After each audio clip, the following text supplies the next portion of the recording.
রাতটা অদ্ভুত শান্ত ছিল। কলকাতার এক কোণে একা বসেছিল অনিকেত।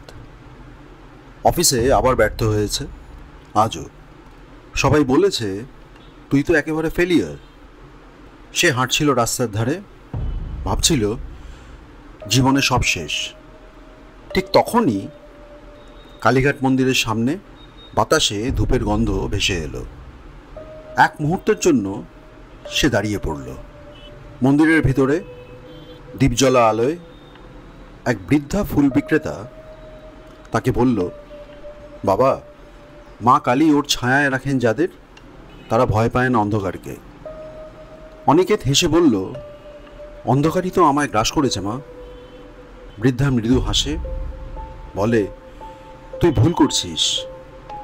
মা কালী অন্ধকার নন, উনি আলোর মুখোশ খুলে দেন। যখন তোর ভেতরের অহংকার মরে যায়, তখনই মা জন্ম দেয় নতুন তোর। হঠাৎ বিদ্যুৎ চমকালো। দ্বীপের আলোয় অনিকেত দেখল বৃদ্ধার চোখ যেন সরাসরি তাকিয়ে আছে তার দিকে। নগ্ন, নির্ভীক, কিন্তু মাতৃস্নেহে ভরা। মুহূর্তটা যেন জমে গেল। সে অনুভব করল, যা হারিয়েছে তা শেষ নয়, যা ভেঙেছে তা থেকেই নতুন সৃষ্টি হবে। সেই রাতের পর অনিকেত বদলে গেছে।